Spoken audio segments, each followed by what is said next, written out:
అధ్యాయం 9వ వచనం. ఆయన ఉమ్, నీవు పోయి ఉమ్, ఈ జనులతో ఇట్లను ఉమ్, మీరు నిత్యము వినుచుందురు గాని ఉమ్, గ్రహింపకుందురు, ఉమ్, నిత్యము చూచుచుందురు గాని తెలుసుకొనకుందురు. నిత్యం వినుచుందరు కానీ వారు గ్రహించకుందరు అని చెప్పి కాబట్టి వాళ్ళు బలులు అర్పిస్తున్నారు కానీ నీ బలులు నాకెందుకని ఒకటో అధ్యాయంలో దేవుడు 14వ వచనం చెప్తూ వస్తున్నాడు. అందుకనే ముందు 2-3 వచనాలు చెప్తున్నాడు. గాడిదకు తెలుసు, ఎద్దుకు కామందు నెరుగు, అయితే నా ప్రజలకు తెలివి లేదు. అంటే గాడిదకున్నంత గ్రహింపు కూడా మనకు లేదని నేను సర్టిఫికేట్ చేయలేదు, ప్రభు సర్టిఫికేట్ చేసి. అయినా వాళ్ళు ఊకున్నారా? వాళ్ళు బలులు అర్పిస్తున్నారు, నైవేద్యాలు అర్పిస్తున్నారు. మరి ప్రభు అంటున్నాడు, నాకు వద్దు బాబు ఇవన్నీ అని దేవుడు చెప్తున్నాడు అదే అధ్యాయంలో.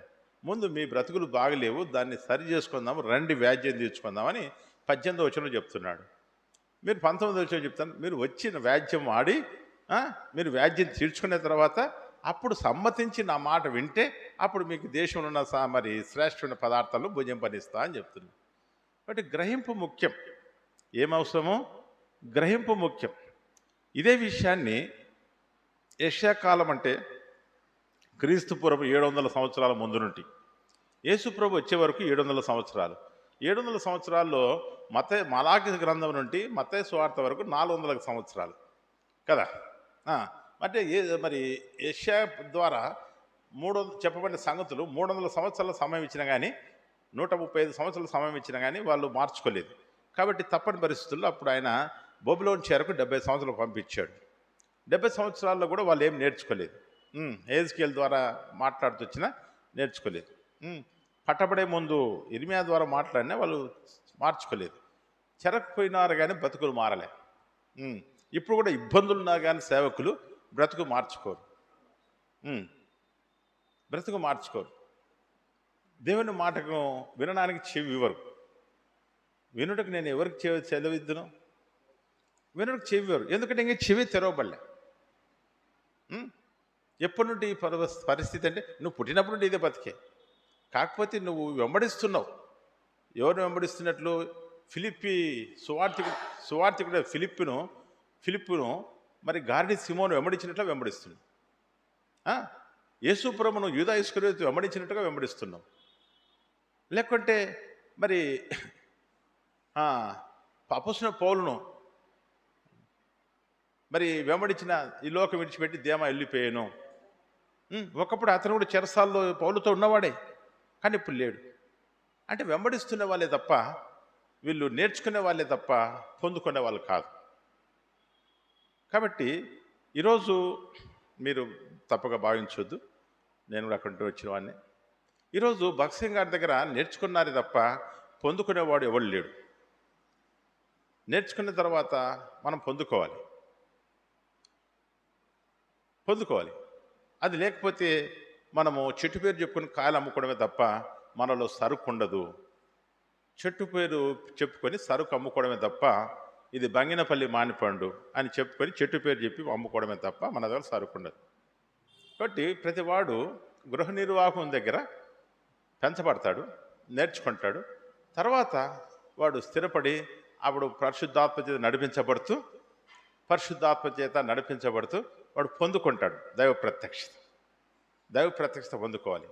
అది పొందుకోకపోతే నీ జీవితంలో గురి ఎరగని గమ్యమే తప్ప, గురి ఎరగని ప్రయాణమే తప్ప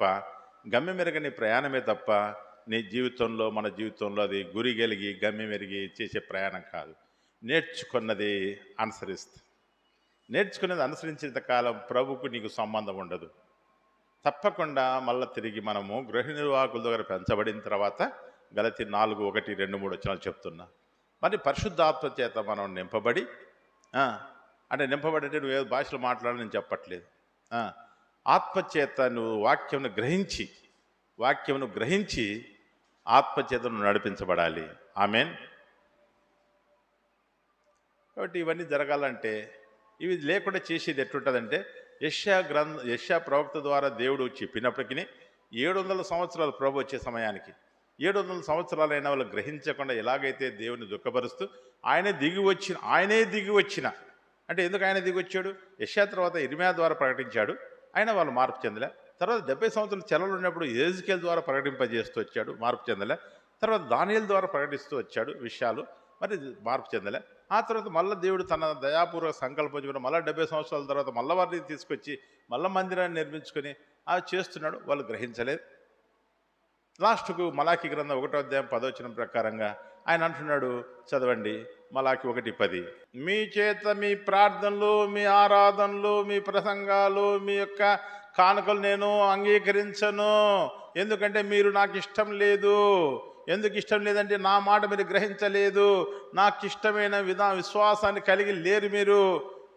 మీ ఆలోచన చెప్పులు నడుస్తున్నారు, ఈ లోక మర్యాద చెప్పులు నడుస్తున్నారు, మీకు తెలిసిన దాన్ని మీరు అనుసరిస్తున్నారు, మానవుడు కల్పించిన విషయాలను దైవోపదేశములను మీరు భావిస్తున్నారు.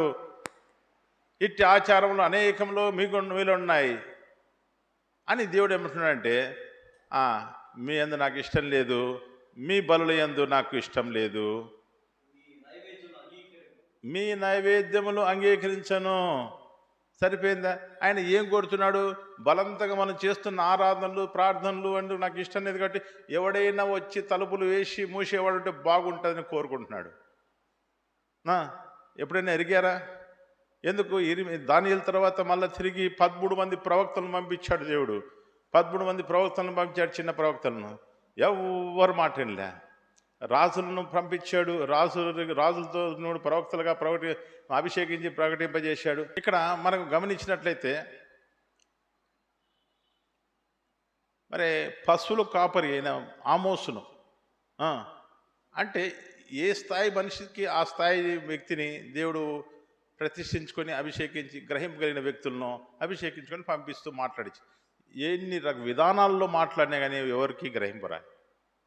కారణంగా ప్రతిఫలంగా దేవుడు అంటున్నాడు, మీరు చేసేవి నాకు ఇష్టం లేదు, నాకు అంగీకారం లేదు, కాబట్టి నా మందిరం తలుపులు మూసివేసేవాడు ఒకడు ఉంటే మంచిది అని చెప్పి అప్పటి నుండి 400 సంవత్సరాలు మలాకి దగ్గర నుండి మరి యోహాను బాప్తిస్మ యోహాను వరకు, యేసు ప్రభు వరకు ఎవరిని పంపకుండా ఆప్ చేశాడు. ఆ రోజు కాదు, ఈ రోజు అంతకంటే ఘోరంగా ఉంది. మరి అపొస్తలులకు మరి దేవుడు అప్పటి వరకు యేసుప్రభు వచ్చిన తర్వాత కూడా ఆయన కూడా అంగీకరించకుండా ఆయన కూడా సిలువేశారు.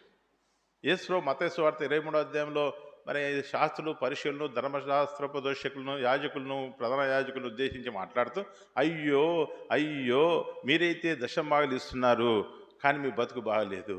ఇగో మీరు ధర్మశాస్త్రం గురించి బోధిస్తున్నారు కాబట్టి మీ బతుకు బాగలేదు.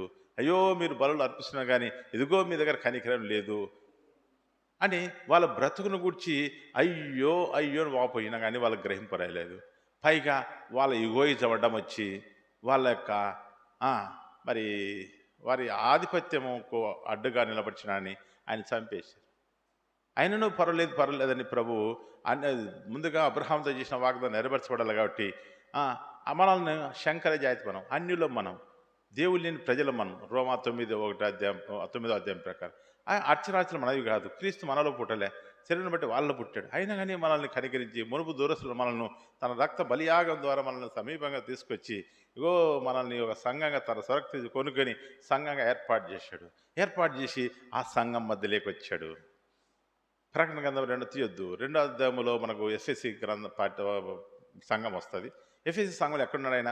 7 దీపస్తంభాలు చేతబట్టుకొని 7 దీపస్తంభముల మధ్య సంచరించేవాడు చెప్పు సంగతులు ఏమనగా అంటే సంఘం మధ్యన ఉన్నాడు, సంచరిస్తున్నాడు. ఇశ్రాయేల్కి ఎక్కడున్నాడు? ఆయన మధ్యలో ఉన్నాడు. ఆ ప్రత్యక్షుడు ఇక్కడ ఉంటే కుడివైపు 3 గోత్రాలు, కుడం వైపు 3 గోత్రాలు, ముందు వైపు 3 గోత్రాలు, వెనక వైపు 3 గోత్రాలు. అంటే తూర్పుకు 3 గోత్రాలు, పడమరకు 3 గోత్రాలు, ఉత్తరానికి 3 గోత్రాలు, దక్షిణానికి 3 గోత్రాలు, మొత్తం 12 గోత్రాలు మధ్యన వాసం చేస్తూ వచ్చాడు. అయితే ఇప్పుడు ఏం చేస్తున్నాడు? ఆయన సంఘంలో కూడా మధ్యన అంటే ఎప్పుడు తన ప్రజలైన తన స్వరూపంలో చేర్చుకున్న మనుషులతో ఆయన ముచ్చటించాలని, సవాసం చేయాలని, అన్యోన్య సవాసం చేయాలని ఇష్టపడిన దేవుడు మన మధ్యన ఉండాలని ఆశపడుతున్నాడు.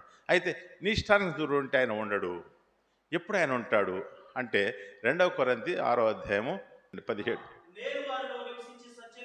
చూశారా? ఆయన అంటున్నాడు, నేను వారిలో నివసించి సంచరిస్తా, నేను వారికి దేవుడుగా ఉంటాను, వారు నాకు ప్రజలే ఉంటారు. కావున అర్థమైందా? నేను మీ మధ్యన ఉండాలన్నా, మీ మధ్యన సంచారం చేయాలన్నా మీకు నేను దేవుడనై ఉండాలనుకున్నా మీరేం చెప్పండి, కావున మీరు వారి మధ్య నుండి, అంటే లోక నివాసుల మధ్య నుండి, అన్యజనుల మధ్య నుండి మీరు వేరై ప్రత్యేకముగా ఉండుడి. చాలు. అప్పుడు నేను నీకు తండ్రినై ఉంటాను, మీకు దేవుడినై ఉంటాను, మీకు తోడై ఉంటాను. నేను మీకు తోడైన దేవుడును, సర్వశక్తిగల దేవుడును. హల్లెలూయా. మరి ఈ ప్రత్యేకత ఎక్కడుంది? ఈరోజు సంఘము మరి లోకము పాలు నీళ్ళలా కలిసిపోయింది. మరి ఆ ప్రత్యేకంగా లేనప్పుడు ఆయన మనకు దేవుడు ఎట్లయితాడు? ఆయన మనకు తండ్రికి ఎట్లుంటాడు? ఆయన మన మధ్యన ఎట్లా సంచారం చేస్తుంటాడు?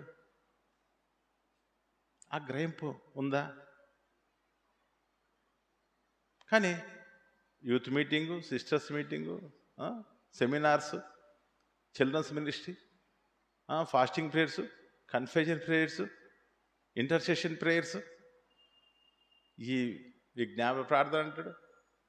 రే బాబు, నువ్వు చేస్తున్న ప్రార్థనలు దేవుడు వినడానికి అక్కడ లేడు. ఎంతకాలం మోసగించుకుంటావు? రా, సహవాసంలోకి వచ్చి సత్యం తెలుసుకో, బతుకు మార్చుకో, నీ ఆలోచన మార్చుకో, నీ మనసును మార్చుకో. ఉత్తమును, అనుకూలము, సంపూర్ణమైన దైవచిత్తం ఏదో తెలుసుకోవడానికి ముందుగా నీ మనసులో ఉన్న అభిప్రాయం మారాలి. నీ మనసు మారి నూతనపరచబడితేనే అప్పుడు రూపాంతర అనుభవం, అంటే ఆత్మానుసారంగా నడవగలుగుతావు. అప్పుడే ఆత్మరూపైన దేవుడు నిన్ను నడిపించడానికి ఆయన నీతో ఉంటాడు.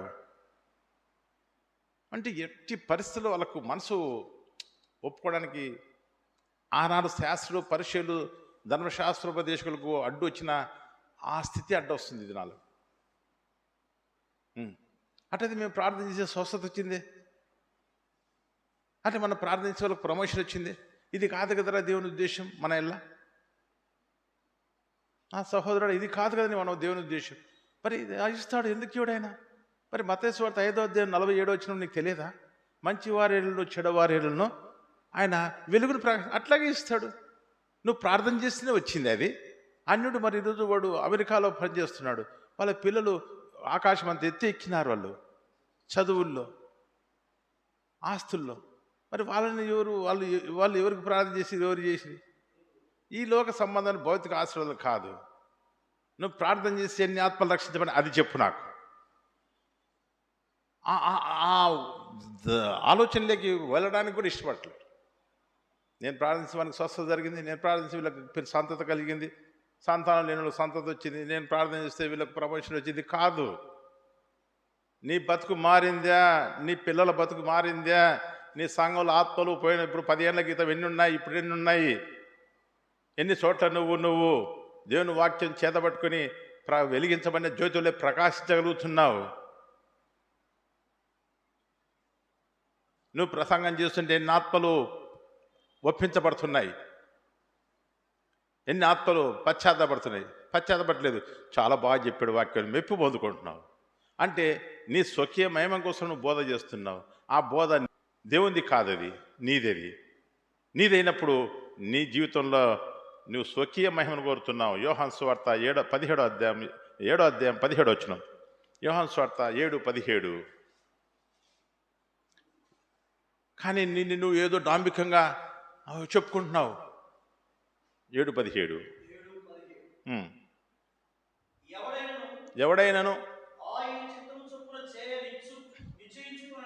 ఆయన చిత్తం చొప్పున చేయ నిశ్చయించుకున్న ఎడల ఆ బోధ దేవుని వలన కలిగినదో నా ఇంతకు నేనే బోధించున్నాను వాడు తెలుసుకున్నాను.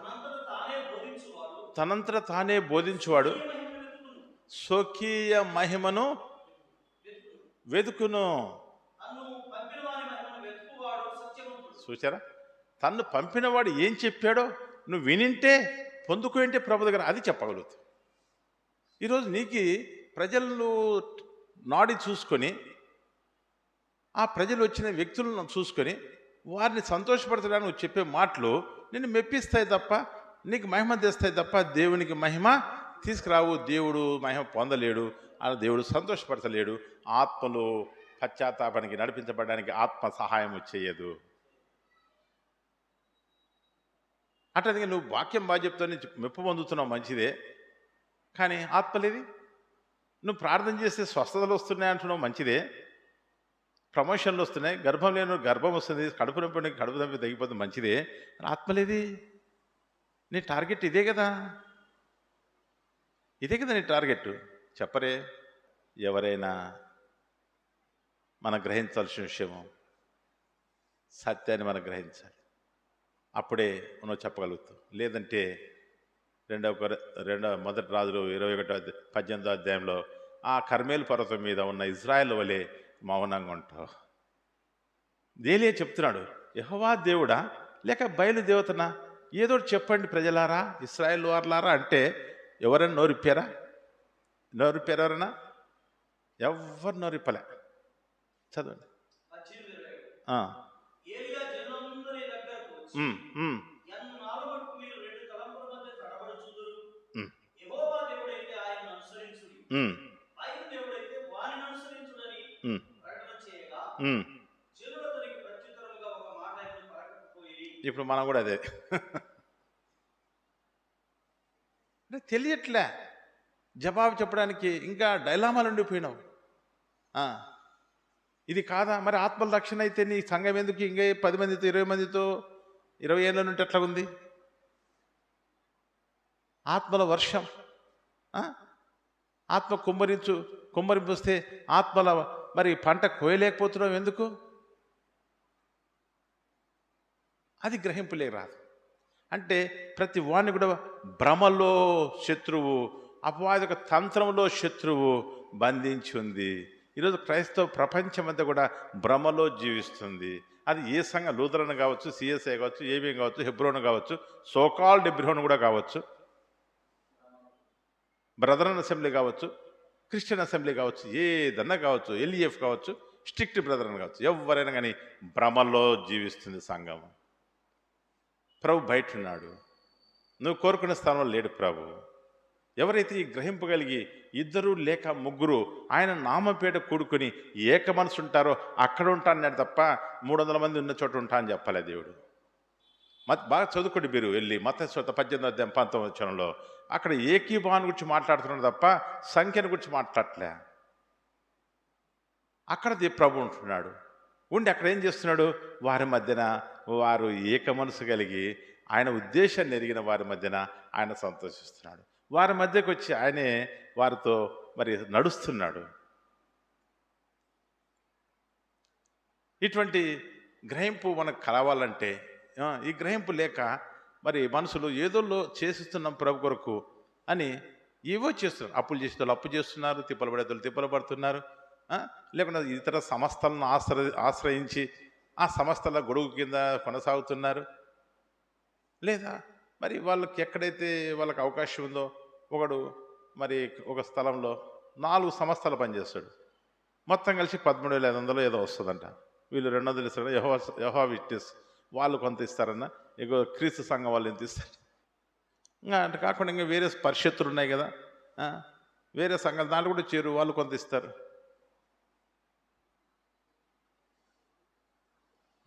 మా దగ్గరికి వచ్చాడు, అయ్యగారు ఏమైనా ఇస్తారా ప్రతిన? నీ బతుకు మారడానికి డోస్ ఇస్తాడని చెప్పారు. నీ బతుకు మారడానికి డోస్ ఇస్తాడు, అది ఆ మందు పనిచేస్తే నీ బతుకు మారిపోతుంది, నువ్వే ఇతరులకు ఇచ్చి వాడకుంటావు కానీ పుచ్చుకునే వాడకుండవు అని చెప్పారు. ఎందుకంటే వాక్యం చెప్తుంది పుచ్చుకొనట కంటే ఇచ్చుట ధన్యమని. కాబట్టి మనల్ని ఇచ్చేవారుగా చేయడానికి ఆయన పంపించినాడు యేసు ప్రభు వారు అని చెప్తూ వచ్చారు. ఇంకా అడ్రస్ లేదు. ఇంకా ప్రభు నీకేమి ఇస్తాడు? ఇంకా సరే, మనకి అంటే గ్రహింపు అనే సత్యం కోసం ఈ మాట చెప్పా. ఇంతసేపు మీకు గ్రహింపు అనే దానికోసం ఈ మాటలు చెప్పా. ఇంకా ఇది సబ్జెక్ట్ కాదు. మళ్ళీ ఈ గ్రహింపు రావాలంటే ఏం చేయాలి? ఈ గ్రహింపు రావాలంటే ఎందుకు ఈ గ్రహింపు లేదు? ఎందుకు ఈ గ్రహింపు లేదు? ఆ గ్రహింపు లేదు కాబట్టే మన జీవితంలో విడుదల రావట్లేదు. చదవండి యోహాను సువార్త 8వ అధ్యాయం 31 వచనం. యోహాను 8:31. కాబట్టి యేసు తనను నమ్మిన యూదులతో, మీరు నా వాక్యమును నిలిచిన వారైతే నిజముగా నాకు శిష్యులై సత్యమును గ్రహించెదరు. నిజంగా నాకు శిష్యులై సత్యాన్ని గ్రహింపు ముఖ్యం. ఈరోజు సబ్జెక్టు గ్రహింపుని గురించి మాట్లాడుతున్నది. వినుచుంటావు కానీ నిత్యం వినుచుంటావు కానీ గ్రహించరు. వినుటకు విందురని నేను ఎవరికి చెప్పేదను? వారు హృదయాలు సిద్ధపరచుకోరు, వారు మనసును సిద్ధపరచుకోరు వాళ్ళు. కాబట్టి వారికి అది హృదయం వెళ్ళట్లేదు. అంతేకాదు వారు వినుటకు వారి చెవులు ఇంకా తెరవబడలేదు. అందుకే ప్రభు చెప్తూ వస్తాడు, ఆత్మ సంఘంలో చెప్పు మాటలు చెవి గలవాడు వినుగాక. ప్రభు ఎవరికి చెవి లేకుండా చేయలేదే. మరి చెవి గలవాడు వినుగాక అంటే అర్థమైంది, నీ చెవి తెరబడిందా? నీ చెవికి సున్నతి చేయబడిందా? నీ హృదయం తెరవబడిందా వాక్యం కోసం? నీ హృదయం తెరవబడాలంటే ముందు నువ్వు మనుషుల యొక్క సహవాసాన్ని వదిలిపెట్టి దేవుని సహవాసాన్ని కోరుకోవాలి. ఇదే మాట నేను 150 కీర్తనలు ఉన్నటువంటి బైబిల్లో అతి పెద్ద పుస్తకమైనటువంటి కీర్తనలో మొదటి వచనంలో చెప్తున్నాడు, పాపులనైనా దుష్టుల మార్గమున నడవద్దు, పాపుల మార్గమున నిలవద్దు, దుష్టుల ఆలోచన చొప్పున నడవద్దు, పాపుల మార్గం నిలబడొద్దు, అపహాసులు చోట కూర్చోదు. అంటే వారితో మనుషులతో నువ్వు ఆలోచన చొప్పున నడచొద్దు, వారి మార్గంలో నడవద్దు, పోవద్దు, వారు కూర్చున్న చోట కూర్చోవద్దు అంటున్నాడు. మరి ఎక్కడ కూర్చోవాలి? ఎక్కడ నిలవాలి? మనము ఎక్కడ నిలవాలి? సేవకుడా? ఎక్కడ నిలవాడి భక్తుడా? ఎక్కడ నిలవాలి దేవుని దాసుడా? అంటే చదవండి, ఇర్మీయా గ్రంథం 23వ అధ్యాయము 18వ వచనము. ఇర్మీయా 23:18.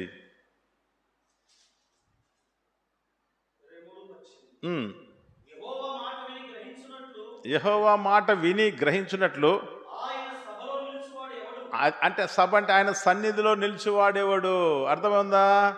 నువ్వు ఎక్కడ నిలుస్తున్నావో, ఎందుకు నీవు దేవుని మాట గ్రహించలేకపోతున్నావో అర్థమైందా? ఆయన సభలో ఆయన సన్నిధిలో నిలిచివాడేవాడు, ఆయన వాక్యమును లక్ష్యం చేయవాడేవాడు. దేవుని వాక్యం మీద నీ లక్ష్యం లేదు. అందుకే నా మాటను గ్రహించినట్లు దాన్ని లక్ష్యం చేసిన వాడు ఎవడు? నువ్వు లక్ష్యం చేయగలిగితే, దేవుని వాక్యం మీద లక్ష్యం ఉంచగలిగితే నీ చీకటి వెలుగుగా మార్చబడుతుంది. ఎందుకంటే 2వ పేతురు రాసిన పత్రిక 1వ అధ్యాయం 19వ వాక్యం చూడండి. మనకు ఇంతకంటే స్థిరమైన ప్రవచనం, ఇంతకంటే అంటే నీకు అక్కడ పేతురు రూపాంతర కొండ మీద మాట్లాడుతున్న సందర్భం అది. తిరిగి సంఘానికి చెప్తున్నాడు, మేము ఆయనతో ఆ పరిశుద్ధ పర్వతం పైన, ఆ రూపాంతర కొండ పైన మేము వెంబడిస్తున్న క్రీస్తు మహిమ రూపము ధరించుకున్నప్పుడు మేము చూశాం. మేము అక్కడ నుండి మన పితరులు ఏలియా మోషేలు వస్తే మాట్లాడుతుంటే మేము వాళ్ళతో మాట్లాడాము. అంతేకాదు తండ్రి అయిన దేవుని స్వరం విన్నాం, ఈయన నా ప్రియకుమారుడు, ఈయన మాట వినుడని. కాబట్టి తండ్రి దేవుని స్వరం విన్నారు, అగో వెంబడిస్తున్న రక్షకుని యొక్క మహిమ స్వరూపం చూశారు, పితరులను కలుసుకుని మాట్లాడారు. ఇంతకంటే గొప్ప ధన్యత, భాగ్యము, అనుభవం ఇంకేముంటుంది? ఇంత అనుభవం కంటే, చూసిన దానికంటే, అక్కడ విన్నదానికంటే, అక్కడ పొందుకునే దానికంటే దేనికి ముఖ్యమంటున్నాడు? ఇంతకంటే, ఈ అనుభవాల కంటే. అందుకే స్వప్నాలు, దర్శనాలు నీ యొక్క స్వరాలు కాదు, ఇక్కడ వాక్యం స్థిరమైనది, వాక్యమే ప్రధానమైనది. భగత్ సింగ్ గారు కంఠాపదంగా చెప్పి వాక్యం మీదనే నడిచాడు, వాక్యాన్ని స్థిరపరుస్తూ వెళ్ళాడు. కాబట్టి ఆ వాక్యాన్ని ఈరోజు ఆ గుంపు పేరు పెట్టుకొని, ఆ చెట్టు పేరు చెప్పుకొని, మరి యేసు ప్రభు పేరు 10 సార్లు చెప్తారు, భగత్ సింగ్ గారి పేరు 90 సార్లు చెప్తారు. ఎంత కర్మ, ఎంత దౌర్భ్యం! ఆయన పేరు ఏ రోజు చెప్పుకోలే. ఈ రోజు వరకు కూడా ఆయన బుక్కులు ఎక్కడున్నా కానీ తన పేరు ఎక్కడ ఉండదు. పాఠ పుస్తకం మీద కూడా భగత్ సింగ్ అని రాయి ఉండదడా, బుక్ హౌస్ అని ఉంటుంది. ఎక్కడ అతను బ్యానర్స్ కొట్టించేవాడు కాదు. అంత మరుగ్గా ఆయన బ్రతికితే ఈరోజు ఆయన పేరు దేవుడు హెచ్చించి మరి గిన్నిస్ బుక్ రికార్డ్ ఎక్కిచ్చాడు. ఒక్కడు అనేక సంఘాలు కట్టిన వ్యక్తుల్లో. మరి నువ్వేం చేస్తున్నావు? ఆయన పేరు చెప్పుకొని బతుకుతున్నావు. ఎంతవరకు న్యాయం ఇది? ఆయన పొందుకునే అనుభవం ఏంటి? వాగ్దానాలు చేతబట్టుకుని అబ్రహాము, ఇస్సాకు, యాకోబులు ఎలాగైతే గురిగిలిగి నడిచారో అదే విధంగా ఆయన నడుస్తూ వచ్చాడు. అదే మనకు చూపించాడు. మరి ఈరోజు వాక్యం నమ్మితే నీకెందుకు ఈ కోర్టు చుట్టూ, పోలీస్ స్టేషన్ చుట్టూ తిరుగుతావు? నువ్వు ఎందుకు ఈ గ్రూపులు వస్తాయి? అంటే ఏం లేదు గ్రహింపు. మళ్ళీ చెప్పుకునేటప్పుడు మాత్రం చాలా గొప్పగా చెప్పుకుంటాం. తప్పు కదా అది. సరే ఏదైతే ఇప్పుడు మన మాట్లాడుతుంది ఇంతకంటే ప్రవచన వాక్యం మనకున్నది కనుక తెల్లవారి వేకువ చుక్క మీ హృదయంలో ఉదయించు వరకు తెల్లవారి వేకు చుక్క క్రీస్తు మళ్ళా ఉదయించే వరకు ఆ వాక్యము ఆ వాక్యము చీకటి గల చోటున ఆ వాక్యము చీకటి గల చోటున వెలుగించు దీపమైనట్టు ఉన్నది. నీ బ్రతుకులు ఇప్పుడు నీ కుటుంబ సమస్యలను బట్టి ఏం చేయాలో అర్థం కాని పరిస్థితి, నీ శరీరంలో ఆవరించిన బలహీనతను బట్టి ఏం చేయాలో అర్థం కాని పరిస్థితి, నిన్ను ఆవరించిన ఆర్థిక ఇబ్బందులను బట్టి ఏం చేయాలో అర్థం కాని పరిస్థితి, నీ జీవితంలో ఇప్పుడు సంఘంలో ఫలింపు లేని కారణంగా ఎండిన స్థితిని అనుభవిస్తున్న కారణాన్ని బట్టి ఏం చేయాలో అర్థం కాని పరిస్థితి, మరి నువ్వు ఎదుర్కొంటున్న అవమానాలు నిందల మధ్య ఏం చేయాలో అర్థం కాని పరిస్థితి, ఆ వాక్యం నువ్వు లక్ష్యం ఉంచితే ఆ వాక్యము చీకటి గల చోట్ల వెలిగిచ్చే దీపంగా నేను నడిపిస్తుందని చెప్తుంటే ఆ వాక్యమందు నువ్వు లక్ష్యం ఉంచవు. ఆ లక్ష్యం మీరు లక్ష్యమించిన యెడల మీకు మేలు. ఆ వాక్యమందు లక్ష్యం ఉంచిన వెళ్ళాలని మీకు మేలు. ఎందుకు ఈ మాట చదివిస్తున్నాను? ఇర్మియా 23:18 మనం చదివించాం. దేహో వాక్యమందు మీరు లక్ష్యం ఉంచట్లేదని. లక్ష్యం ఉంచితే నీకు మేలు దొరుకుతుంది. లక్ష్యం ఉంచితే నీవు ఎదుర్కొనే ఈ పోరాటంలో శోధనలో అది నిన్ను నడిపిస్తూ వస్తుంది. నువ్వు వెళ్తున్న మార్గం గాఢాంధకారమైన నీకు వెలుగుగా ఉంటుంది.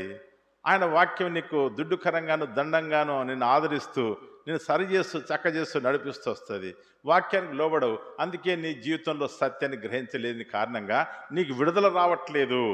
మళ్ళీ ఇప్పుడు రండి, ఎక్కడికి వస్తారు? యోహాను సువార్త 8:31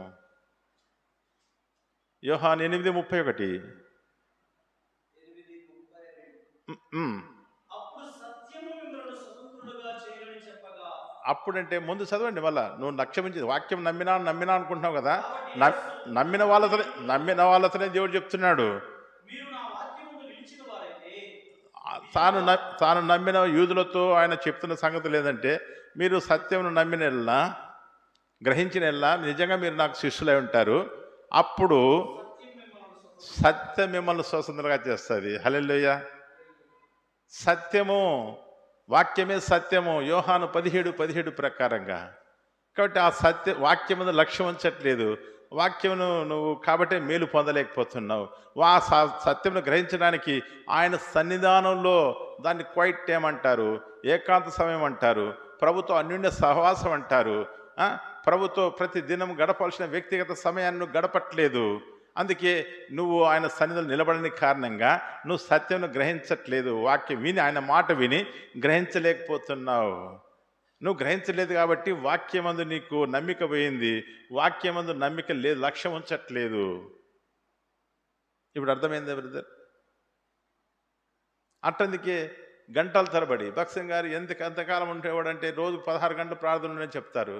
మరి నువ్వెన్ని గంటలకు ఉంటున్నావు? మరి జార్జ్ ముల్లర్ గారు 12 గంటలు ఉండేవాళ్ళని చెప్తారు. ఈ విధంగా భక్తులందరూ కూడా గంటల తరబడి ప్రభుతో అన్యోన్య సహవాసం చేశారు. దేవుడు కూడా నీకు ఇది 1 యోహాను 1:3 ప్రకారంగా మన సహవాసం అయితే మన తండ్రి అయిన దేవునితోనూ మన రక్షకుని యేసుక్రీస్తుతోనూ అన్యోన్య సహవాస గలవారం అని చెప్తూ వస్తాడు. 7వ వచనంలో పరిశుద్ధాత్మతోనూ అన్యోన్య సహవాసం. మరి ఎన్ని గంటలు ప్రభుత్వం నువ్వు ఏకాంత సమయాన్ని గడుపుతున్నావు? నువ్వు ఆయన సన్నిధిలో కూర్చో, ఆయన ఆత్మ నీకు బోధిస్తూ వస్తుంది. యోహాను 16:13 ప్రకారంగా ఆయన నీకు బోధించడానికి సత్యస్వరూపైన ఆత్మను నీకు పంపించాడు. ఆ సత్యస్వరూపైన ఆత్మ మరి యేసుక్రీస్తునామములో నీకు సహాయం చేసి ఆ సత్యం గ్రహించడానికి నీకు కృపిస్తుంది. ఇంత అరటిపండు ఒలిచిపెట్టినట్టుగా, పాలపీక పసిబిడ్డవానికి తాపించినట్లుగా వాక్యం తేటగా ఉంటే మరి ఎందుకు నువ్వు ఈరోజు ఈ ఇబ్బంది కొలను పడుతున్నావు అంటే గ్రహించట్లేదు. ఎందుకు గ్రహించట్లేదు? నీ మనసును సిద్ధపరచుకోలేదు. సిద్ధపరచుకోవడానికి ఆయన సన్నిధిలో నిలిచి ఉండట్లేదు. అందుకే నీ బంధకాలలో ఇంకా బాధపడుతూనే ఉన్నావు, కష్టపడుతూనే ఉన్నావు, దుఃఖపడుతూనే ఉన్నావు. ఫలింపు లేని జీవితమే జీవిస్తున్నావు. ఫలింపు లేని జీవితమే జీవిస్తున్నావు. ప్రభుకు మహిమకరమైన జీవితం జీవించలేకపోతున్నావు. నీకు వచ్చే పోరాటంలో, ఆత్మ సంబంధమైన పోరాటంలో, శరీర సంబంధమైన పోరాటంలో, విశ్వాస సంబంధమైన పోరాటంలో నీ జీవితంలో నువ్వు ముందుకు సాగలేకపోతున్నావు. నీకు శ్రమానుభవంతో కూడిన పోరాటంలో ముందుకు సాగలేకపోతున్నావు. నిరీక్షణతో కూడిన పోరాటంలో నువ్వు నిలిచి ఉండలేకపోతున్నావు. మరి నువ్వు ఏ సంబంధమైన పోరాటంలో ఉన్నావో నీకు తెలుసా? ఈ పోరాటంలో నేను నడిపించేది ఏందో తెలుసా? ఇవన్నీ నీకు తెలియజేయడానికి సత్యస్వరూపిన ఆత్మ నీకు పంపించాడు. నువ్వు ఆయన సర్వశక్తులను ఆయన నిన్ను నడిపిస్తాడు. నువ్వు ఆయన సంధిలో నువ్వు వేచుండు గంటల తరబడి. దేవునికి దశం భాగం ఇస్తున్నావు వాళ్ళు చెప్పారు. మరి నువ్వు ఇస్తున్నావా? ఇస్తున్నా బ్రదర్. ఏమి ఇస్తున్నావు? ఎవరికి ఇస్తున్నావు? నీకు ట్రాన్స్ఫర్ చేసేవానికి ఇస్తున్నావు పోయి 50,000. నీకు ట్రాన్స్ఫర్ చేసేవానికి ఇస్తున్నావు 10,000. నువ్వు ట్రాన్స్ఫర్ చేసేవానికి ఇస్తున్నావు 1,00,000 రూపాయలు. వాళ్ళు ఎక్కడ పెడుతున్నారు డబ్బును? ఆత్మలు మొబైల్ చేసి మనం కట్టాల్సింది, భౌతిక మందిరాలకు కాదు. మరి వాళ్ళు ఎక్కడ పెడుతున్నారు? వాళ్ళు మా పీరియడ్లో మేము ఇంత పెద్ద మందిరం కట్టాం, దీన్ని ఎక్స్టెన్షన్ చేసామని వాళ్ళు దానికి ఖర్చు పెడుతున్నారు. లేదా ఆ డబ్బులు తీసుకుపోయి కోర్టు కేసులో గెలవడానికి లాయర్లకు ఇస్తున్నారు. సరే, ఏదైతే నాకు అనవసరమో నా వరకు నేను వాళ్ళకి ఇచ్చి పోస్టింగ్ తెచ్చుకున్నాను. ఇక్కడ శుభ్రంగా నెమ్మదిగా పరిచర్య చేసుకుంటా. ఏం చేయనిస్తారా? అక్కడ నీకోసం ఒకరిని పెట్టించాడు, ఎవరిని? హామానును. నువ్వు మొదటికి ఎలాంటి విధేయత నీకు లేదు కాబట్టి, ప్రార్థన జీవితం లేదు కాబట్టి వాడు హామాన్ని నిన్ను గెలుస్తాడు. అక్కడ మళ్ళీ అన్నింటిలో వేయాలా? మళ్ళీ అక్కడ వేయాలి. ఎంతకాలం ఈ పోరాటం? ఈ బతుకు వరకు మనం బయటనే మనకు ఏదో శుభ్రంగా మనకు వీడికి రాకముందు ఏదో చిన్నదో పెద్దదో ఉండేది కదా, మనకు చిన్నదో పెద్దదో ఏదో ఉండేది కదా మన జీవనోపాధి. అది చేసుకుంటే సరిపోదా? కాబట్టి గ్రహింపు అవసరం. ఈ గ్రహింపు వచ్చినప్పుడే నీకు విడుదల వస్తుంది. ఈ గ్రహింపు వచ్చినప్పుడే విడుదల వస్తుంది. ఈ గ్రహింపు వచ్చినప్పుడే నువ్వు స్వతంత్రుడు అయితే వస్తావు. ఈ గ్రహింపు వచ్చినప్పుడే ఎందుకు ఈ సంగతులన్నీ అని నువ్వు ఎరిగిన వాడుగా మరి ప్రభు చిత్తాన్ని నెరవేర్చగలుగుతావు. ఇది 33:3. నాకు మొరపెట్టుమో నేను నీకు అంటే నువ్వు ప్రార్థించట్లేదు, ఆయన సందులో నిలిచి ఉండట్లేదు, ఆ వాక్యాన్ని గ్రహించట్లేదు, వాక్యం మీద లక్ష్యం ఉంచట్లేదు. అందుకే నీ జీవితంలో విడుదల రావట్లేదు. అందుకే నీ జీవితంలో మేలు కలగట్లేదు. అందుకే నీ చీకట్లో నువ్వు వెలుగును చూడలేకపోతున్నావు. అదే మీకు అంటాడు 7వ అధ్యాయం 8వ వచనంలో, ఓ శత్రువా నా పైన సంతోషపడద్దు, నేను అంధకారమందు నేను కూర్చొని ఉన్నప్పటికీ యెహోవా నాకు వెలుగుగా ఉంటాడు. నువ్వెందుకు అనలేకపోతున్నావు? అంటే ఆయన సందులో నువ్వు లేవు, ప్రార్థన జీవితం లేదు, ఆయన సందులో వ్యక్తిగతంగా అన్యోన్య సహవాసం లేదు, ఆ వాక్యం అందుకే వాక్యమందు నమ్మిక లేదు, ఆ వాక్యాన్ని గ్రహించడానికి కృప లేదు. ఆ వాక్యం గ్రహించాలంటే నీ శక్తి చేత, నీ ఆలోచన చేత, నీ జ్ఞానం చేత దాన్ని అర్థం చేసుకున్నట్టే ఎప్పటికీ అర్థం చేసుకోలేదు. ఎన్నో బుక్కులు చదివి నేను అర్థం చేసుకుంటే చదవలేవు. ఎన్నో మీటింగుల్లో దైవ సేవకుల వర్తమానం నేను గ్రహిస్తాను, నేర్చుకుంటానంటే ఎప్పుడు నేర్చుకోలేవు. ఎట్లా నేర్చుకుంటావు? అది ఆ గ్రహింపు శక్తి నీకు ఎలా వస్తుంది? అంటే ఆయన సంధిలో నిల్చుంటే నీ ఇస్తానని చెప్పాడు. మళ్ళీ ఇంకో రెఫరెన్స్ చూపిస్తా. దానియేలు గ్రంథం 9వ అధ్యాయం 22వ వచనం. దానియేలు 9:22.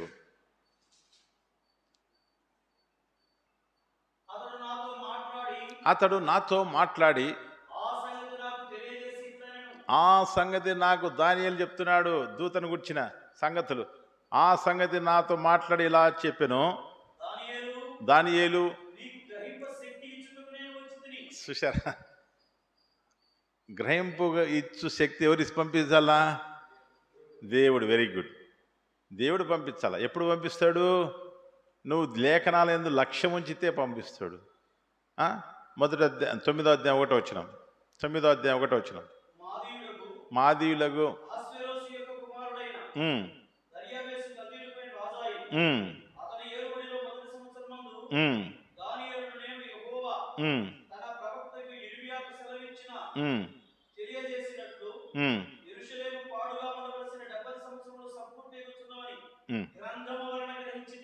అంటే ఏం చేస్తున్నాడు ఆయన? వాక్యం చదువుతున్నాడు, న్యూస్ పేపర్ కాదు. యూట్యూబుల్లో ఆ మెసేజ్ ఈ మెసేజ్ చూడట్లే. ఆ వాట్సాప్లో ఏమొచ్చింది, మళ్ళీ ఏం పంపించాలని చేయట్లేనా? ఏం చేస్తున్నాడు? దేవుని నిలిచి వాక్యం మీద లక్ష్యం ఉంచి మరి ఇర్మియా ద్వారా చెప్పబడిన ప్రవచన సంగతులను ఆయన ధ్యానిస్తున్నాడు. వాక్యం చదువుతున్నాడు కాబట్టి జరగబో సంగతులను ఆత్మదేవుడు గ్రహింపులోకి ముందుకు తీసుకొచ్చాడు. ఆ విషయాలు స్పష్టంగా తెలుసుకోవడానికి అతని సొంత జ్ఞానంతో కాకుండా డిక్షనరీలు లేకుంటే ఇంకోటి కామెంటరీస్ చదవకుండా, లేదంటే యూట్యూబ్లో ఏం చెప్తారో, గూగుల్లో ఏం చెప్తారో చూడకుండా, లేకుంటే ఆ మీటింగ్లో ఏం చెప్తారో, ఈ మీటింగ్లో ఏం చెప్తారో తెలుసుకోకుండా అతను ఏం చేశాడు? దేవస్థానంలో కూర్చొని ఉపవాసాన్ని ప్రకటించుకొని అక్కడ ప్రార్థన చేస్తున్నాడు. ప్రార్థన చేస్తున్నప్పుడు దేవుని దగ్గర నుండి గాబ్రియల్ దూతన పంపబడింది. ఎంత గొప్ప భాగ్యం! అయితే మధ్యన పారసిక అధిపతి అంటే దురాత్మలు, ఆకాశం దురాత్మలు అడ్డగించినప్పటికీ తిరిగి మళ్ళీ మిఖాయిల్ని దేవుడు పంపించి ఆ సమాచారాన్ని దానియేలుకి తెలియజేస్తూ వచ్చాడు. తెలియజేసి అప్పుడు స్పష్టత ఇస్తూ వచ్చాడు. కాబట్టి అప్పుడు స్పష్టంగా ఆ గ్రహింపు శక్తితో మిగతా అందరినీ ముందుకు నడిపించడానికి పురుకొల్పుతూ వచ్చాడు. ముందుకు వెళ్ళడానికి ప్రార్థన ఆరంభిస్తూ వచ్చాడు. కృప కలుగునుగాక. కాబట్టి ఇటువంటి స్పష్టంగా ఉంది. ఆ రోజు ఎట్లయితే మలాకి నుండి అంటే అంతకంటే ముందు బాగుందంటే బాగలేదు, కాకపోతే ప్రభు హెచ్చరిస్తూ ప్రేమిస్తూ వచ్చాడు కానీ ఎవడు గ్రహించలే. తర్వాత మూసేశాడు 400 సంవత్సరాలు. అయినా బలులు ఆగిపోలే, దశంభాగాలు ఆగిపోలే, నైవేద్యాలు ఆగిపోలే, అన్నీ కొనసాగుతున్నాయి. మేము నిష్టగలిగిన వారు ప్రభు దగ్గరే చెప్తున్నారు వాళ్ళు వచ్చి. మేము విశ్రాంతిని పాటించేవాళ్ళం. మనమైతే మేము 3 వర్తమానాలు బ్రదర్ మా దగ్గర, 3 వర్తమానాలు. వ్యక్తిగత ఆధారం ఉంటుంది, మీ దగ్గర ఉంటుందా? నీ వ్యక్తిగత ఆధారం ఉన్నా, నువ్వు గ్రూప్ మాస్ ఆరాధన ఉన్నా, ఏమున్నా నువ్వు గ్రహించలేని స్థితిలో ఉన్నావు. ప్రభు లేడు అక్కడ. 3 వర్తమానాలు ఉన్నాయి బ్రదర్. నేను చెన్నైలో ఉన్నాను గత 17 సంవత్సరాలుగా దేవుడు చెప్పిన ఆజ్ఞ మేరకు. మరి అక్కడ బేర్షెబా మందిరం అని ఉంది, హెబ్రోన్ సహవాసం తరపున. మరి అక్కడికి వెళ్తుండేవాడిని. అక్కడ నన్ను పరిచయం చేయాలని ఒక అతను జాన్ రత్నం గారని 96 సంవత్సరాల వయసులో మననే కరోనాలో చనిపోయినాడు. ఆయన నన్ను అక్కడ సంఘంలో ఒక గుర్తింపు గల వ్యక్తిగా మార్చడానికి, నన్ను సాక్ష్యం చెప్పడానికి, నన్ను పరిచయం చేయడానికి ప్రయత్నం చేస్తున్నాడు. అయితే ఆ కరెక్ట్ డోర్ ఎదురుగానే ఆ మందిరం డోర్ ఎదురుగా ఒక బాడీని పండబెట్టారు, చనిపోయిన వ్యక్తిని. ఆ వ్యక్తి కుటుంబం అంతా కూడా ఆ సంఘ సభ్యులే. ఆ వ్యక్తి కుటుంబ సభ్యులంతా కుటుంబం. ఆయన ఎయిర్ ఫోర్స్ ఆఫీసర్గా రిటైర్డ్ అయినాడు. వాళ్ళ కుమారుడు సర్కిల్ ఇన్స్పెక్టర్గా, పోలీస్ ఇన్స్పెక్టర్గా కోయంబత్తూరులో వర్క్ చేస్తున్నారు. తనకు 3 కుమారులు, 3 కూడా ప్రయోజకులు, యోగ్యులు. మరి వాళ్ళకు భార్య ఓ స్కూల్ ప్రిన్సిపాల్గా రిటైర్డ్ అయింది. ఆ వ్యక్తి చనిపోయాడు. ముందు వడబెట్టారు, ముందే ఇట్లా ఎన్నికి తిరిగి చూస్తే కనబడుతుంది డెడ్ బాడీ. కానీ ఇక్కడ 3 వర్తమానాలు మాత్రం మానలే. మరి ఇది కాదని మళ్ళీ నన్ను వాళ్ళ గుంపు చేసుకోవడానికి, నా గుంపు ఈ వ్యక్తి అని చెప్పుకోవడానికి నన్ను అక్కడ మరి నిలబెట్టడానికి ప్రయత్నం చేశారు. నేను చెప్పనని చెప్పి ఇప్పటికే సమయమైంది. అంటే వీళ్ళకి ఏం గ్రహింపు ఉంది, నేర్చుకున్నారు. ఇది కాదని లూకా సువార్త 10:30 యెరూషలేము నుండి ఎరుకోకు దిగిపోతున్న యవనస్తున్న విషయాన్ని సందర్భం అక్కడ రాస్తారు. మరి ఎందుకు చెప్తున్నారు అక్కడ? బలి కాదు ముఖ్యము అంటే యాజకుడు పోతున్నాడు, లేవీడు పోతున్నాడు, ఎవడు పోలేదంగా అంటే ఉపమానం అది. నీకు నాకు బుద్ధి గ్రహింపు రావాలని చెప్పాడు ఆడ. యాజకుడు పోతున్నాడు, లేవీడు ఎవడు పోలేదంగా అంటే వాళ్ళు అర్పణ అర్పించడానికి వెళ్ళాలి, సాయంకాలం నైవేద్యం అర్పించడానికి వెళ్ళాలి. కాబట్టి వాళ్ళు వెళ్ళేటప్పుడు ఇలాగా ముట్టుకుంటే అపవిత్రపరచబడతారు. కాబట్టి వాళ్ళకి ఏమైంది, బలి అర్పించడానికి పోవాలా, నైవేద్యం వేయడానికి వెళ్ళాలి. వాళ్ళు ఇతను కొనపాలంతుంటే ఇతను పట్టించుకోలే. ప్రభు ఏమంటాడు, నేను బలిని కోరువాడను. మరి కనికరం ఎక్కడ చూపిస్తున్నావు? ఇప్పుడు కూడా నువ్వు అదే. ఇక్కడ అక్కడ శవం ఉంది, నీ సభ్యుడే. కానీ 3 వర్తమానాలు చెప్పాలి. ఎందుకు భక్సింగ్ గారు చెప్పారు? ఇదేనా నీ భక్తి, ఇదేనా నీ సేవ, ఇదేనా నీ గ్రహింపు, ఇదేనా నీ హృదయం? దాన్ని ఎంత తీసుకుపోయి ఏ నయాగార జలపాతాలు కలుపుకో. మరి ఎందుకు చెప్పాడు లూకా సువార్త 10వ అధ్యాయం 30వ వచనం? మంచి సమరయుని గురించి. నువ్వు అనుకుంటున్నావు అన్యుడు వాడు, వీనికి తెలియదు, వీళ్ళ ఆచార భక్తి, ఆ సమస్త వాళ్ళకి ఆచార భక్తి, వాళ్ళకి క్రమం తెలియదు, వీళ్ళకి క్రమం తెలియదు. నేను భక్సింగ్ గారు, మంచిదే. ఆనాడు శాస్త్ర పరిశీలన చేసినది ఏంది, ఈరోజు నువ్వు చేస్తున్నది ఏంటి? కాదా? మరి కలహానికి దూరంగా ఉండుట నరులకు ఘనత అది లేదా వాక్యము? మరి నువ్వెందుకు 1985 సంవత్సరం నుండి ఈ రోజు వరకు పాడైపోయే ధనం కోసము, క్షయమైపోయే ధనం కోసము నువ్వు పోరాటాలు సాగిస్తున్నావు? ఎందుకు నువ్వు సహించలేకపోతున్నావు? దేవుని సొమ్ము దేవుని కాపాడుకుంటాడు. మరి గిద్యోను తండ్రికి ఉన్నటువంటి గ్రహింపు నీకెందుకు లేదు? గిద్యోను తండ్రి ఏమంటున్నాడు? బయలుదేవత బలిపీఠం పలగొట్టినాడని ఇంటి మీదకి వస్తే, రే అది కట్టించినది అతను కట్టించినది, వాళ్ళ ఆయన కట్టించాడు. గిద్యోను వాళ్ళ ఆయన కట్టించినది అది బలిపీఠం బయలుదేవతకు. ఇప్పుడు తన సొంత కుమారుడే దాన్ని పడగొట్టాడు. కానీ దేవాలయం పడగొట్టాడు, బలిపీఠం పడగొట్టాడని ఇంటి మీదకి వచ్చారు. బలిపీఠమును విరగగొట్టినందున ఉమ్, అతనితో బయలు వాదించుకొననిమ్మని చెప్పి చూశారా? వాళ్ళు వచ్చి ఇతన్ని సంపాల పొడసల నరకాల అంటుంటే అతను తండ్రి బయటకు వచ్చి, ఒరే బయలు నిజంగా దేవత అయితే అతనే వాదించుకుంటాడు, ఆయన వాతలు పెడతాడు అని ఈ వాక్యం మరి మన వాళ్ళకెందుకు కావట్లేదు అంటే, వాళ్ళు వాక్యం ముందు లక్ష్యం ఉంచట్లేదు, వాళ్ళు కోర్టులు ఎందుకు లక్ష్యం ఉంచుతున్నారు, బలాత్కారం అందు లక్ష్యం ఉంచుతున్నారు.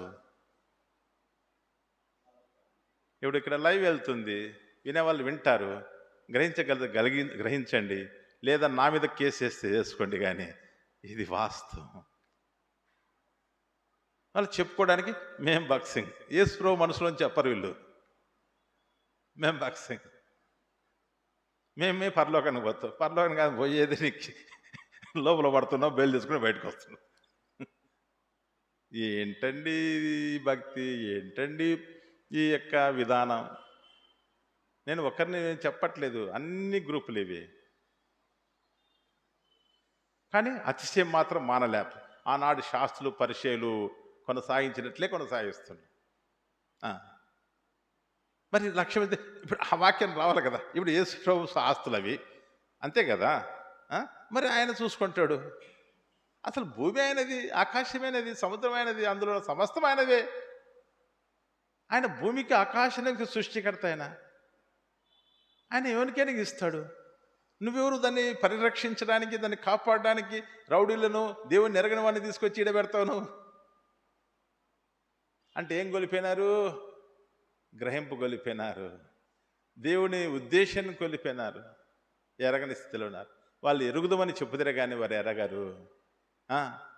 వాళ్ళు ఎవరంటే, చదవండి, తీతు రాసిన పత్రిక 2వ అధ్యాయము 1వ అధ్యాయం చివరి వచనం. తీతు రాసిన పత్రిక 1వ అధ్యాయం చివరి వచనం.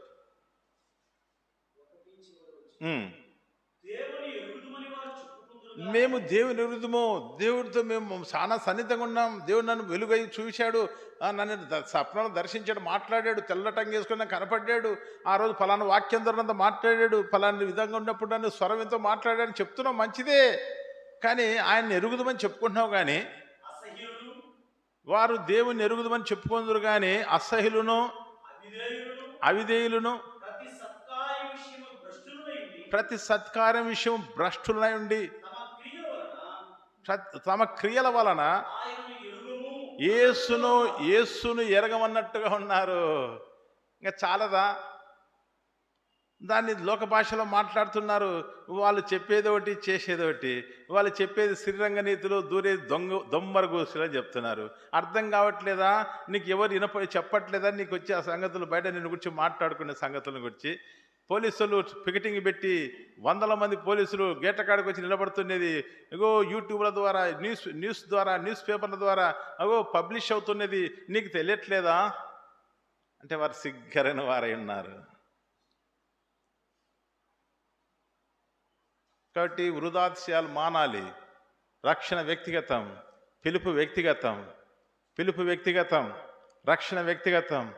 ఎవరు దయాదక్షిణత కాదు, క్రీస్తు ప్రాణత్యాగం ద్వారా నీకు రక్షణ వచ్చింది. ఈరోజు నువ్వు క్రీస్తుకు దాసుడు ఉండడానికి పిలువబడ్డావు. ఇంకా మనుషులు సంతోషపరిచేవాడిగా ఉండొద్దు. అట్లాగా ఉంటే నువ్వు క్రీస్తు దాసుడు కాలేదని గలతీ రాసిన పత్రిక 1వ అధ్యాయం 1వ అధ్యాయం 10వ వచనం చెప్పబడుతుంది. గలతీ 1:10.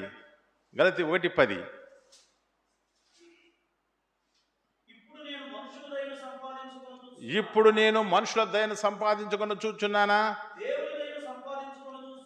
దేవుని దయను సంపాదించుకుని చూచున్నానా? నేను మనుషులను సంతోషపెడితే కూర్చున్నానా? ఎప్పటికీ నేను మనుషులను సంతోషపరచువాడనైతే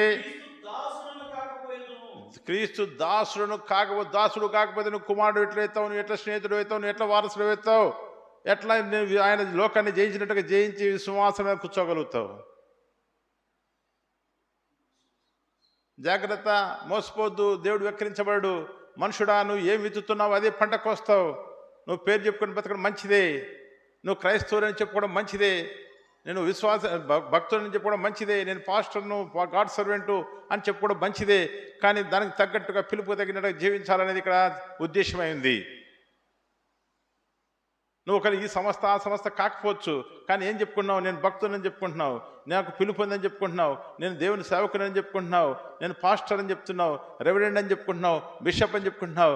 కానీ నీ పిలిచిన పిలుపుకు తగినట్టుగా బ్రతుకు ఉందా లేదా? నువ్వు ఆయన ఎరిగినావని చెప్పుకుంటూ ఆయన లాగా జీవిస్తున్నావా, లేదా క్రియల్లో ఆయన ఎరగనన్నట్టుగా జీవిస్తున్నావా?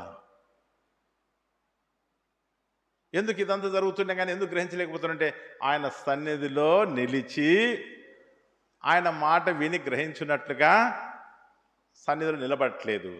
ఆయన వాక్యానందు లక్ష్యము ఉంచట్లేదు. లక్ష్యం ఉంచితే నీకు మేలు జరుగుతుంది. ఆయన సన్నిధిలో ఉంటే ఆ వాక్యం గ్రహింపు శక్తి నువ్వు పొందుకుంటావు. నీకు అప్పుడు విడుదల వస్తుంది, నువ్వు స్వతంత్రుడు అవుతావు. హల్లెలూయా.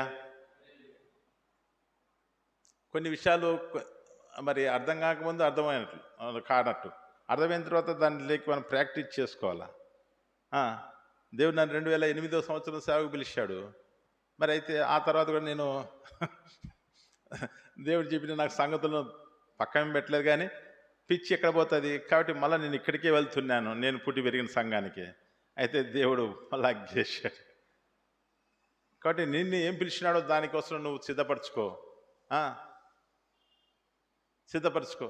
ఆ తర్వాత దేవుడు మరి ఈ ఈ ఈ భూమి మీద ఎన్ని ఉన్నాయంటే అన్ని చెప్పలేను, కానీ అయితే ప్రాముఖ్యంగా ఎన్నైతే సంఘాలు కొనసాగుతున్నాయో అన్ని సంఘాల వాళ్ళు నా దగ్గరకు వస్తారు.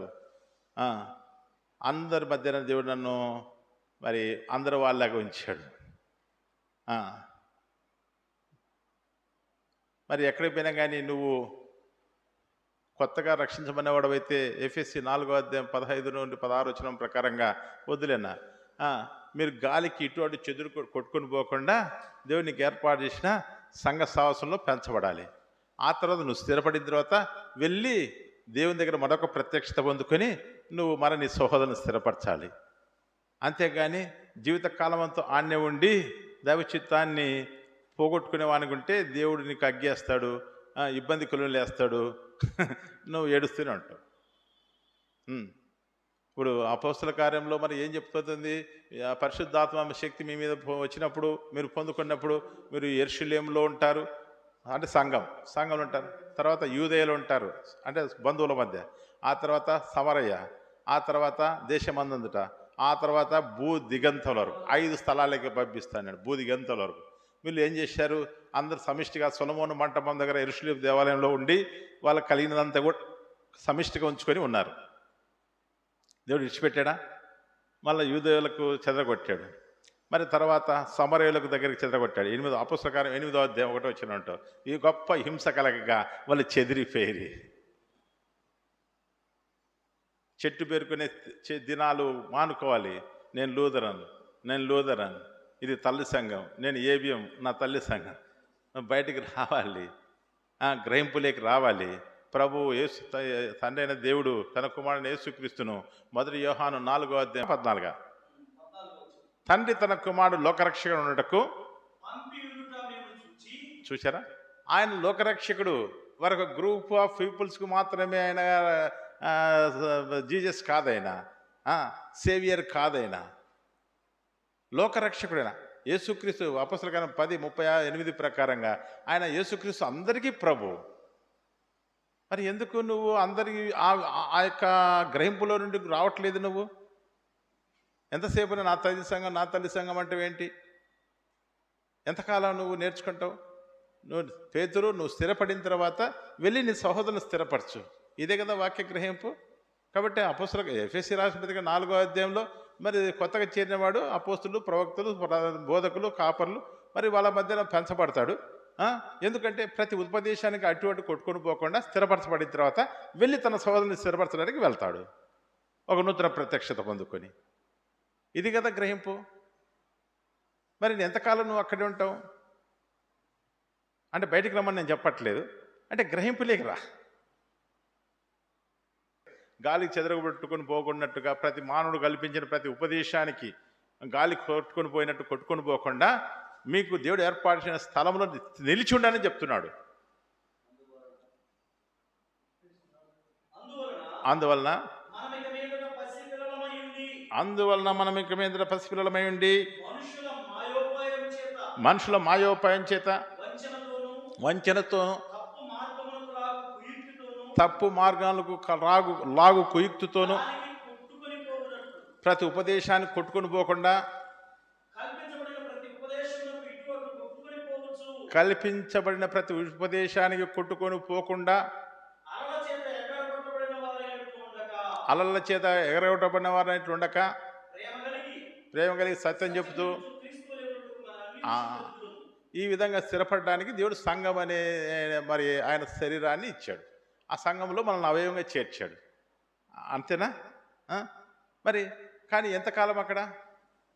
తర్వాత నువ్వు వెళ్ళి మళ్ళీ తిరిగి సహోదరుని స్థిరపరచాలి. మర్రి చెట్టు చూసినావా? మర్రి చెట్టు ఏం చేసేది? అది ఒక ఊడ పెరుగుతుంది, మళ్ళీ కొంతకాలం తర్వాత అది కిందకి ఊడ దిగుతుంది, మళ్ళీ అక్కడి నుండి మళ్ళీ అట్లా విస్తరిస్తుంది. తెలంగాణ రాష్ట్రంలో మహబూబ్నగర్ జిల్లాలో ఒకటే చెట్టు 5 ఎకరాలు ఉంది. ఒకటే చెట్టు 5 ఎకరాలు ఉంది. నువ్వు తాటి చెట్టు లాగా ఉంటానంటే ఏం ప్రయోజనము? తాటి చెట్టు ఎవరికి ఉపయోగమేమో? తాటి చెట్టు ఎవరికి నీడనిస్తుంది? ఎవరికి ఆశ్రమిస్తుంది? లేదు. కాబట్టి నువ్వు దైవ ఉద్దేశాన్ని గ్రహించాలా. దైవ ఉద్దేశాన్ని గ్రహించాలా. ఉద్దేశాన్ని గ్రహించకుండా మనం చేసే పని ఏది కూడా ప్రభువుకు మహిమ తీసుకురాదు, ఏది కూడా క్షేమావధి కాదు. సరే, ఈ విషయాలు ఎట్లుండండి. కాబట్టి మనం ఎక్కువ విషయాలు గ్రహించాలంటే మన జ్ఞానంతో, మన యొక్క ఆలోచనతో, మన ప్రయత్నాలతో, మన ప్రయాసాలతో, లేకుంటే ఆయా వ్యక్తుల దగ్గర పరిగెత్తడం ద్వారా కాదు, కానీ ప్రతిదినము ప్రభుత్వ అన్యోన్య సహవాసం చేయడం ద్వారానే, ఆయన సన్నిధిలో నువ్వు ఏకాంతంగా కూర్చోవడం ద్వారానే దేవుడు తన ఆత్మను, గ్రహింపు ఆత్మను నీకు అనుగ్రహిస్తాడు, దానియేలుకి ఇచ్చినట్టుగా. ఆమేన్. అప్పుడు దేవుడు నిన్ను ఏం చేయమంటున్నాడు, ఎక్కడికి వెళ్ళమంటున్నాడో నువ్వు గ్రహించగలుగుతావు. దేవుడు చేయబోయే సంగతులు నీకు బయలుపరుస్తూ వస్తాడు. హల్లెలూయా. చదవండి ఆదికాండం 18వ అధ్యాయం 20వ వచనం. యెహోవా ఉమ్, సొదొమ గొమొర్రాలను గూర్చిన మరో గొప్పది ఉమ్, గనుక వాటి పాపము బహుభారమైనది గనుకను ఉమ్, నేను దిగిపోయి నా యుద్ధకు వచ్చిన ఆ మరచొప్పుననే ఉమ్, వారు సంపూర్ణంగా చేసిరో లేదో చూసేదను. ఉమ్, చేయనెడల నేను తెలుసుకుందును అని. ఉమ్, ఆ మనుషులు అక్కడ నుండి తిరిగి సొదొమ వైపుకు వెళ్ళిరి. ఉమ్. అబ్రాహాము ఇంకా యెహోవా సన్నిధి నిలిచి ఉండేది. అది మన అంశం. అబ్రాహాము ఇంటికి వచ్చారు. 17వ అధ్యాయంలో అబ్రాహాము దర్శించాడు, ప్రభు చెప్పిన మాట నెరవేర్చాడు. వెంటనే మళ్ళీ వచ్చారు, మళ్ళీ ఆశీర్వదించి ఇచ్చిన ఆతిథ్యాన్ని ఆరగించి ఆశీర్వదించి వెళ్తున్నారు. ఇంకెంత సంతోషం ఉండాలా. కానీ అట్లా పోవట్లే. ఆయన ఇంకా యెహోవా సన్నిధిలో నిల్చున్నాడు. తన అవసరం తీర్చబడింది, తను పొందుకోవాల్సిన దాన్ని పొందుకున్నాడు. మరి దేవుడు తన దగ్గరికి దిగి వచ్చాడు. అన్నీ అయిపోయినాయి. తను ఇచ్చిన ఆతిథ్యాన్ని స్వీకరించాడు. ప్రభు ఆశీర్వదించి వెళ్తున్నాడు. మరి ఇప్పుడు ఇంకానూ ఆయన సన్నిధిలో నిల్చున్నాడు. నిల్చున్నప్పుడు ఏం జరుగుతుంది? అబ్రాహాము నా స్నేహితుడు, నేను చేయబోనది అతనికి చెప్పకుండా దాచుదనా. కాబట్టి ఆయన సన్నిధిలో నిల్చుండు చాలు, దేవుడే నీకు గ్రహింపిస్తాడు. ఆయన సన్నిధిలో నువ్వు నిల్చుండు చాలు, జరగబో సంగతులు ఆయన నీకు బయలుపరుస్తూ వస్తాడు. ఆయన సన్నిధిలో నిల్చుండి నువ్వు ప్రార్థిస్తూ, ఆయన చెప్పిన సంగతులను బట్టి వాక్యానుసారంగా నువ్వు ప్రార్థిస్తుండు, దేవుడు నీ ద్వారా అనేక ఆత్మలను బంధకాల నుండి విడిపిస్తూ వస్తాడు. ఆమేన్. మరి ఆయన ప్రార్థన ద్వారానే కదా దేవుడు లోతును సొదొమ గొమొర్రా నుండి విడిపించగలిగినాడు. అవునా కాదా? విడిపించాడు. విడిపిస్తే మళ్ళీ లోతు కుటుంబం ఏమైంది? మోయాబు సంతతిగా మారింది.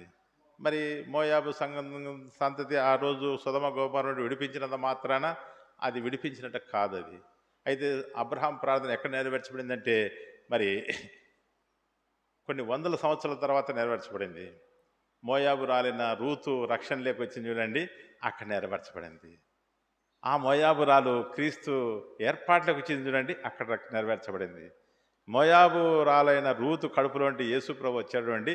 అంటే రూతు కడుపులో కాదు కదా, మరియమ్మ కడుపులో అనొద్దు, నాకు తెలుసు. రూతు కడుపులో నుండి ఓబేదు వచ్చాడు, ఓబేదు నుండి యెషయా వచ్చాడు, యెషయా నుండి మరి ఈతను వచ్చాడు, దావీదు వచ్చాడు. తెలియకం కాదు. కాబట్టి అక్కడ మరి రూతు అంతకంటే ముందు రాహాబు సల్మాను కడుపులో నుండి బోయేజ్ వచ్చాడు. బోయాజు రూతు నుండి మరి ఓబేదు వచ్చాడు. ఆ ఓబేదు కడుపు నుండి యెషయా వచ్చాడు. యెషయా కడుపు నుండి దావీదు వచ్చాడు. దావీదు వంశంలో నుండి యేసుప్రభు వచ్చాడు. మరి ఇది నిజమైన ప్రార్థన. కాబట్టి నీ ప్రార్థన ఎప్పుడు వృధా కాదు. నువ్వు దేవుని సన్నిధిలో నిలిచే ప్రార్థన చాలా నిరంతరం ఉంటుంది. నువ్వు కార్చే కన్నీరు ఆయన కవిలలో దాచి ఉంచుతా అని చెప్పాడు. కాబట్టి ఈరోజు నువ్వు ఎవరి కోసం విజ్ఞాపం చేస్తున్నావు, ఎవరి కోసం చేయలేకపోతున్నావు?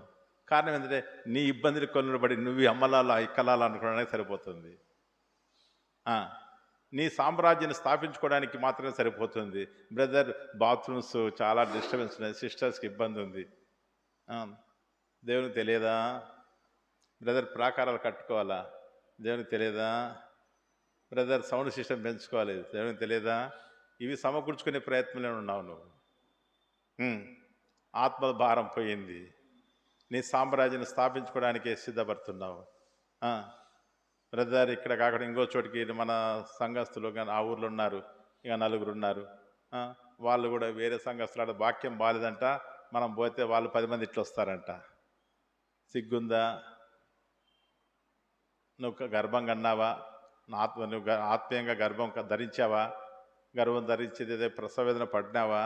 ప్రసవేదన పడకుండా నువ్వు పిల్లల్ని ఎలాగంటావు? ఆ పిల్లలు నీ పిల్లలు ఎలాగవుతారు? ఆ పిల్లలు నీ పిల్లలు ఎలాగవుతారు? మరి దేవుని దృష్టిలో నువ్వు దొంగ కాపురివా, మంచి కాపురివా? ఇటువంటి కార్యక్రమాలు చేసి అక్కడ ఒక బ్రాంచ్ ఉంది, ఇక్కడ ఒక బ్రాంచ్ ఉంది, మెయిన్ బ్రాంచ్లో ఎంతమంది ఉన్నారు? ప్రతిరోజు ప్రతి ఆదివారం నాకు 3 ఆరాధనలు జరుగుతాయి. ఎవరిని తృప్తిపరచుకుంటున్నావు? నిన్ను నువ్వు తృప్తిపరచుకుంటున్నావు. నీ సాంప్రదాయాన్ని స్థాపించాం. కాబట్టి ఇటు స్థితి మనకు యేసునామమున దూరం అవును గాక. అబ్రహాం వలె దేవుని సన్నిధిలో నిలిచి మరి జరగబో సంగతులు బయలుపరిచే దేవుడు, నువ్వు గ్రహింపలేని సంగతులు గూఢమైన సంగతులు బయలుపరుస్తున్న దేవుడు, బయలుపరుస్తుండగా నువ్వు ఆయన బయలుపరిచిన సంగతుల నిమిత్తం నువ్వు దైవ చిత్తాంశం నువ్వు ప్రార్థన చేయగలిగినప్పుడు ఆయన అడుగు వాటికంటే ఊహించు వాటన్నిటికంటే తన కుమారుడు క్రీస్తు యేసు మహిమ నిమిత్తం గొప్ప కార్యాలు నీకు పక్షం జరిగిస్తూ వస్తాడు. దేవుడు నిన్ను పిలుచుకున్నాడు. అబ్రహాం పిలుచుకునేది ఎప్పుడు? అబ్రహాము ఆయన సన్నిధిలో నిల్చున్నాడు.